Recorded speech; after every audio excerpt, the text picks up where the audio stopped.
তো যেটা বুঝাইতেছিলাম যে আমাদের কপাল পড়ছে অকৃতজ্ঞ হওয়ার কারণে। আমরা অকৃতজ্ঞ, এই জন্য আমাদের কপাল পুড়া গেছে। নাহলে কোরআন হাদিস বিশ্লেষণ করলে দেখা যায় এই উম্মত কপাল পোড়া উম্মত না, এই উম্মত তো কপাল পোড়া। এই উম্মত তো এত বড় কপালের মালিক যার কপালের কোনো কুল কিনারা নাই। বুঝলে একটা প্রমাণ দেওয়া যেতে পারে, আর না বুঝলে শত দিলেও লাভ হবে না।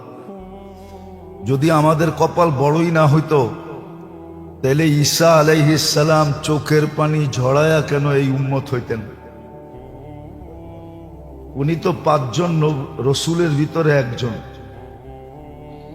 ওনাকে তো আল্লাহ কিতাব দিছিলেন।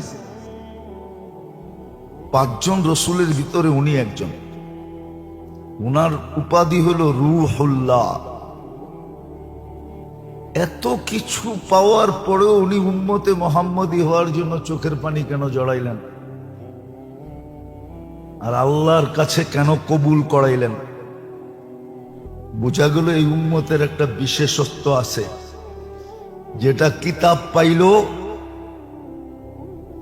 পাইলো ওই বিশেষত্ব পাওয়া সম্ভব না। আরো 2-4টা দেওয়া যায়, কিন্তু বুঝলে একটা দিয়ে বুঝবে। কিন্তু বললাম না আমাদের কপাল পোড়া অকৃতজ্ঞতার কারণে। তো যেটা বুঝাইতেছিলাম, এমনি তো 24 ঘন্টা আমরা রহমতের ডুবা,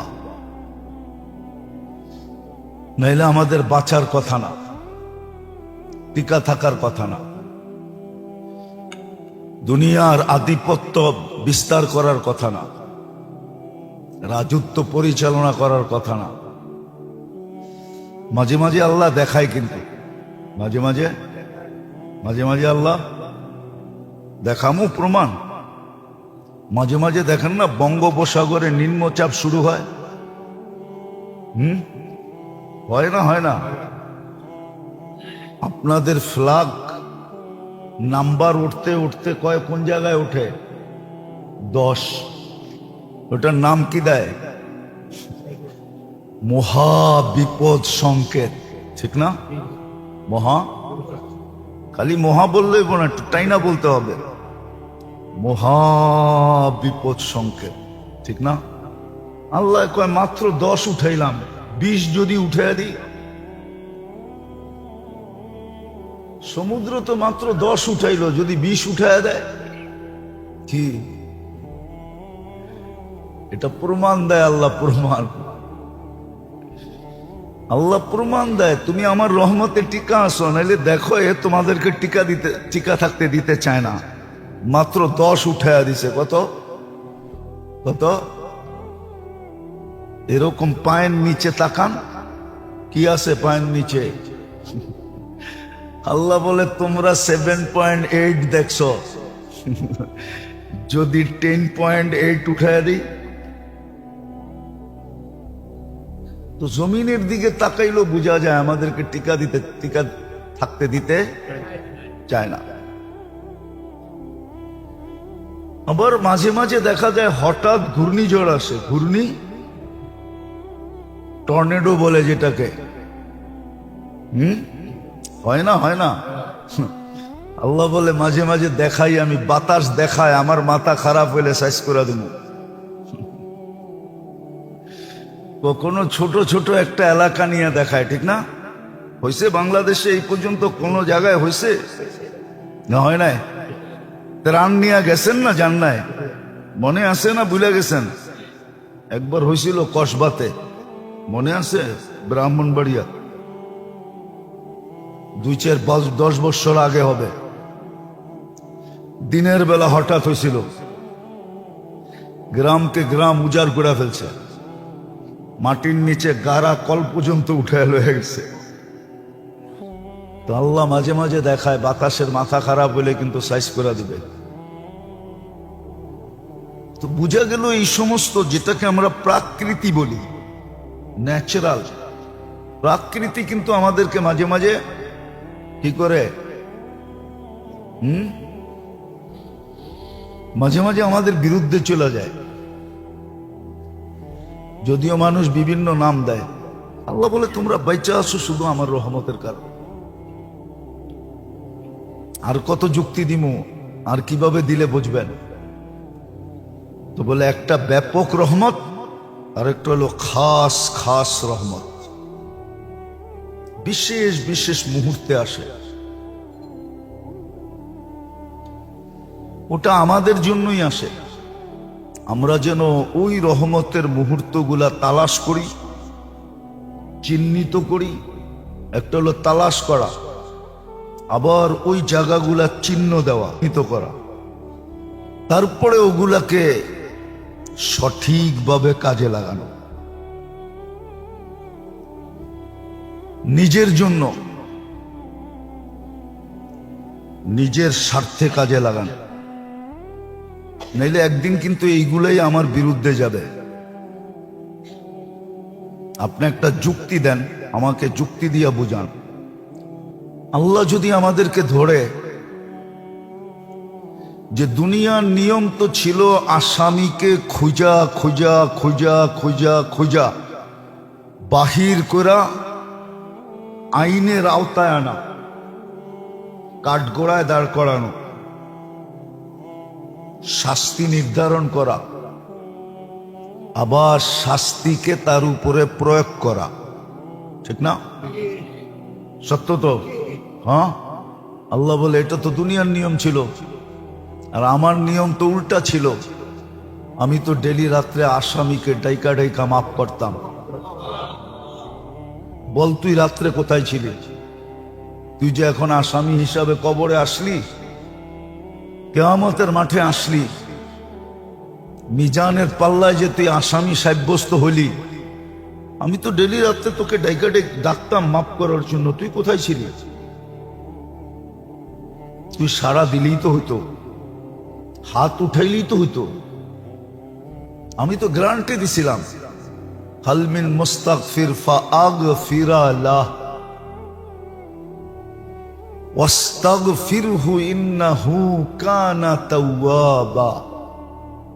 এরকম শত জায়গায় আছে কোরআনে। আল্লাহ বলে আমি তো গ্যারান্টি কার্ড দিছিলাম, গ্যারান্টি দিছিলাম, অভয় দিছিলাম। আর কেমন আসামি? হাদিসে আছে ওয়ালাউ বালাগাদ দুনুবু কায়নানাস সামা, সমগ্র সৌর জগৎকে তুই গুনাহ দিয়া ভরতে ভরতে ভরতে ভরতে সৌর জগতে কোনো জায়গা ছিল না, আকাশ ভেদ করে উপরে উঠতে ছিল। আমি তো গ্যারান্টি দিছিলাম এত গুনাহ হলেও মাফ করে দিব। আরবির সাথে আমাদের সম্পর্ক নাই তো, এই জন্য আরবি আমরা বুঝি না। হাদিসে লেখা আছে ওয়ালা উবালি গফারতু লাকা ওয়ালা উবালি, আমি মাফ করে দিব, আমার কোনো পরোয়াই হবে না, দ্বিধাই হবে না, কোনো দেখার বিষয় হবে না, তাকানের বিষয় হবে না। তুই গুনাহ কত করলি, কি কি করলি? বলেন আমার বিরুদ্ধে যদি এই যুক্তি আল্লাহ দাঁড় করায়, কোথায় যাবেন? আল্লাহর তো হুকুম ছিল, এই পর্যন্ত তো বলছে যে ডেলি একটা বলে না, তুই ড্রামার কত করবি, ঠিক না? বাংলা একটা কথা আছে না, বুঝেন? ড্রামা মানি তুই নাটক আর কত করবি, ঠিক না? সাহাবা তো এটাও জিজ্ঞেস করে রাখছে, ইয়া রাসূলুল্লাহ, ডেলি গুনাহ করি, ডেলি তওবা করি, এই নাটক কি চলবে? আল্লাহ রসুল বলছে ওয়ালাউ ফিল ইয়াউমি ৭০ মাররা, ডেলি যদি ৭০ বার গুনাহ করস আর ৭০ বার ভাঙ্গস, আবার ৭০ বার তওবা করস, তাইলেও চলবে। দুনিয়ালারা যদিও এই নাটক মাইনা নিবে না, কিন্তু আল্লাহ মাইনা নিবে। নাইলে ওনার বন্ধু কেন বলল? আর মুহাম্মদুর রাসূলুল্লাহ তো নিজে বলে না, ওমা ইয়ানতিকু আনিল হাওয়া ইন হুয়া ইল্লা ওয়াহয়ুহা। আল্লাহর হুকুম ছাড়া বলেন না। ওই রহমতে খাসের ভিতর থেকে থাকতে পারে, ঠিক না? হ্যাঁ, কি দিব থাকতে? হ্যাঁ, বাড়ি আছে, বংশ আছে, থাকতে পারে না, ঠিক না? সত্য তো? হ্যাঁ, এরকম কয়টা দেখাবো? সারা বাংলাদেশে অনেক আছে, গোষ্ঠী জ্ঞাতি সব আছে। আমি তো বলি, আবার শুনলে মিডিয়ায় কথা চলে যাবে, আবার ওনারা খারাপ মনে করে কিনা, বলে এই আহসান মঞ্জিল না বানায় যদি মাজার বানাইতো তাইলেও মনে হয় কিছু কামাই এখান থেকে আসতো, তাইলে খাইতে পারতো।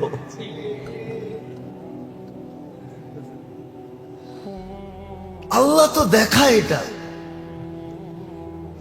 বিদায় আল্লাহর থেকে মানুষকে দূরে করে সর্বপ্রথম যে জিনিস, সেটা হলো শয়তান।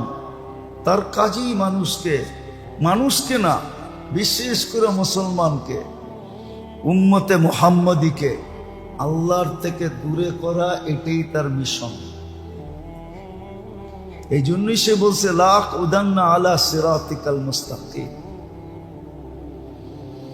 আলা সিরাতিকাল মুস্তাকিম, আমি সিরাতে মুস্তাকিমে বসবো, লা উগবিয়ান্নাহুম আজমাইন, সবাই গুমরাহ করে ছেড়ে দেবে। এটার থেকে প্রতিকার সে তো দূরে করবে, কিন্তু আমি কাছে হব কিভাবে?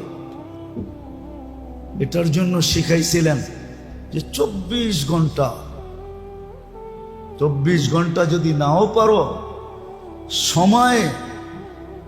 সময় বেশ, প্রত্যেক সময়ের যখনই সুযোগ হয়, মুখ দিয়ে উচ্চারণ না করলেও চলবে, মনে মনে আল্লাহর জিকির করতে থাকো। জিক্রুল্লাহ দিছিলেন এই জন্য যেন শয়তান থেকেও বেঁচে থাকে, আবার জিক্রুল্লাহ মানুষকে আল্লাহর কাছে করে। জিকির করতে করতে করতে করতে, হ্যাঁ, হাদিসে কুদসিতে আছে, আহলু যিকরি আহলু মাজালিসি। জিকিরের যখন অভ্যাস হয়ে যায়, তা আল্লাহ বলে আমি আমার দরবারের লোক হিসাবে তাকে গণ্য করি, সে আমার মজলিসের লোক। এই জন্য হাদিসে আছে, কিছু লোক আছে, এরা যখন অসুস্থতার জন্য মসজিদে আসতে পারে না, তখন আল্লাহ ফেরেশতাদেরকে পাঠায়, যাও দেখো তো কোথায়। আল্লাহ জানে, কিন্তু ফেরেশতাদেরকে টোকাইতে পাঠায়, যাও দেখো তো কোথায়।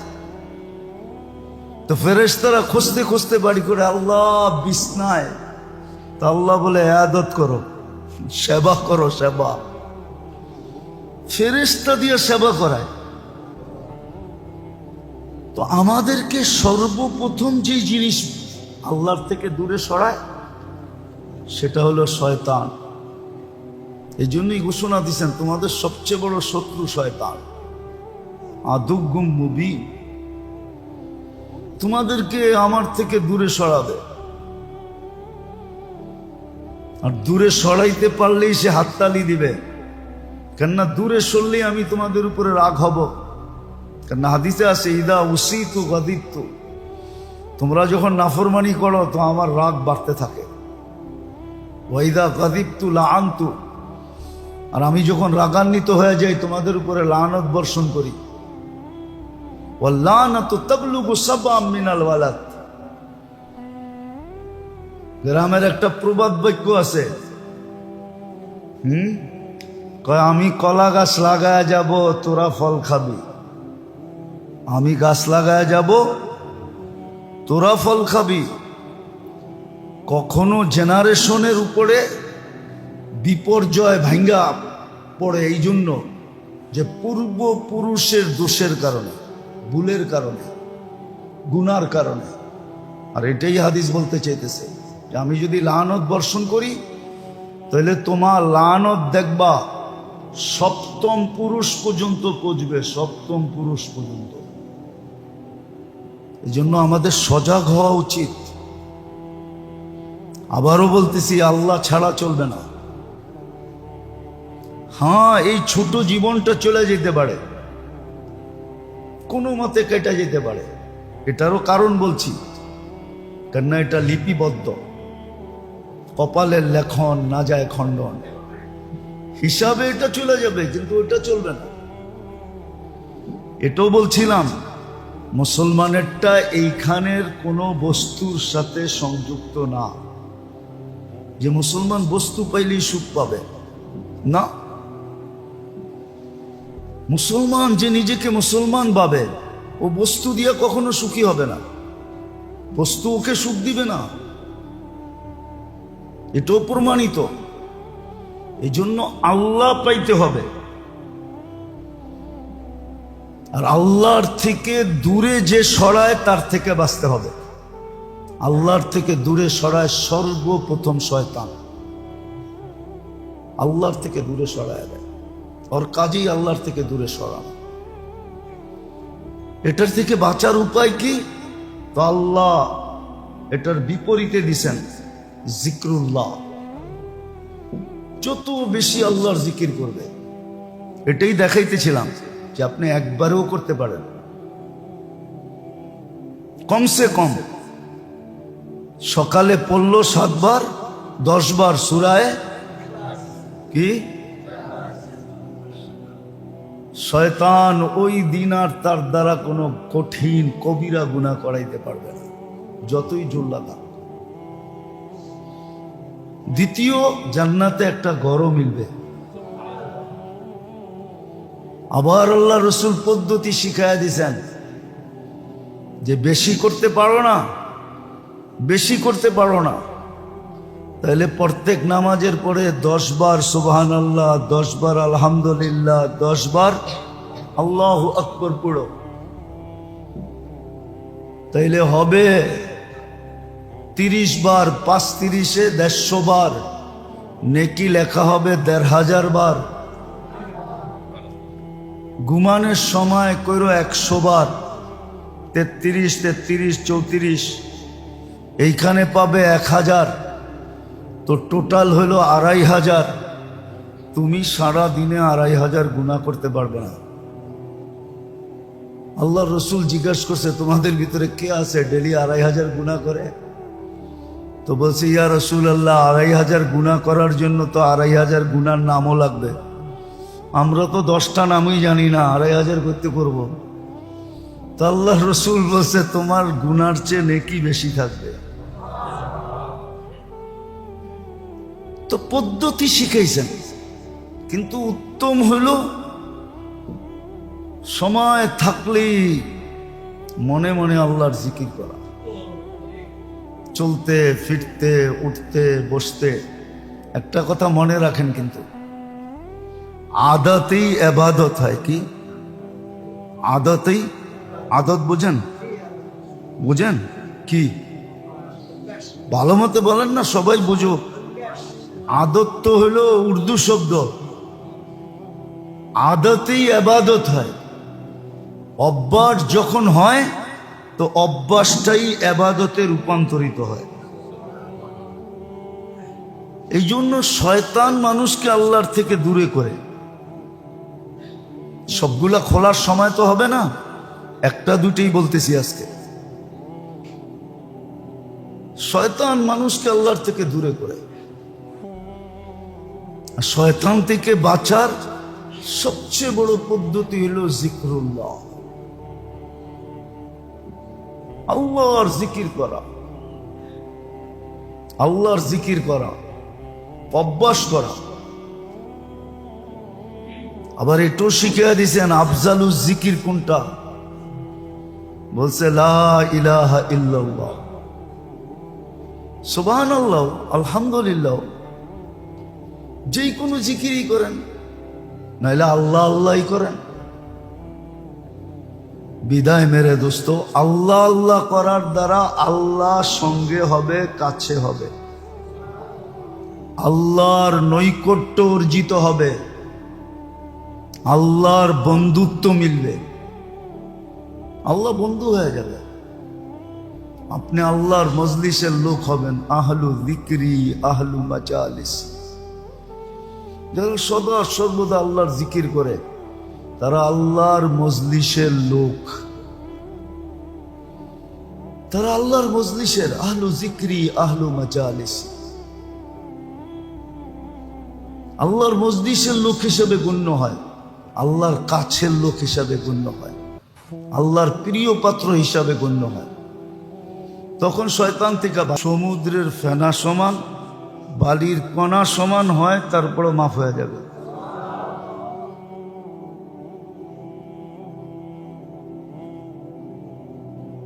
একবারে বললেন এই দুরূদ যে 3 বার পড়ে, আস্তাগফিরুল্লাহ আল্লাযী লা ইলাহা ইল্লা হুয়াল হাইয়ুল কাইয়্যুম ওয়া আতুবু ইলাইহি, লা হাওলা যেতে হবে না। কঠিন? 3 বার পড়লে সব গুনাহ মাফ, সমস্ত গুনাহ মাফ। এক সাহাবী পড়তেছিলেন, মাগফিরাতুকা আওসাউ মিন যুনুবি রহমাতুকা আরজা ইনদি মিন আমালি। আল্লাহ রসুল দূরের থেকে শুনতেছিলেন, আল্লাহ রসুল বলতেছেন আরেকবার পড়, তো আরেকবার পড়ছে। আল্লাহ রসুল বলছে আরেকবার পড়, আরেকবার পড়ছে। কয়বার হইল? আল্লাহ রসুল বলতেছে তোর পিছনের সব মাফ।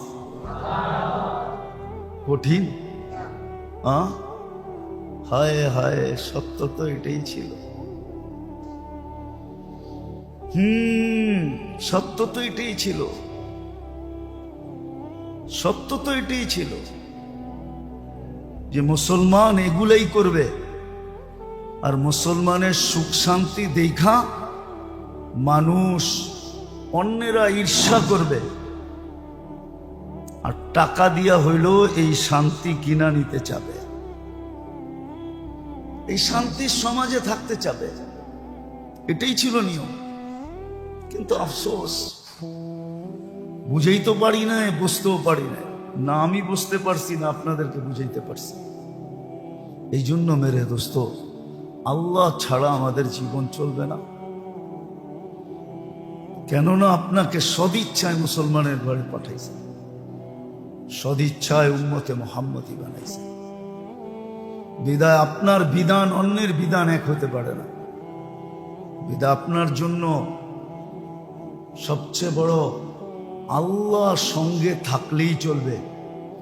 আর আল্লাহর থেকে দূরে সরানোর এটা আল্লাহই জানাইয়া দিয়েছেন, নাহলে আমাদের জানার কোন জন্য। সবে বরাত 3 তারিখে দিন গিয়া রাত্রে, যারা বলে এটার অস্তিত্ব নাই ওরাও ঠিক না, আমরা যারা অতিরঞ্জিত করি এটাও ঠিক না। 17 জন সাহাবায়ে কেরাম থেকে এটার প্রমাণ আছে, এই রাত্রের অস্তিত্ব আছে এবং রহমতময় রাত্র। নিজের সম্পর্ক আল্লাহর সাথে নবায়ন করার রাত্র, নিজের পছন্দ মতো সবকিছু 1 বৎসরের জন্য আল্লাহর কাছে মঞ্জুর করার রাত্র। আল্লাহর কাছে মঞ্জুর করে আনিবে পছন্দেরটা, নির্জনে বৈশা, গোপনে বৈশা।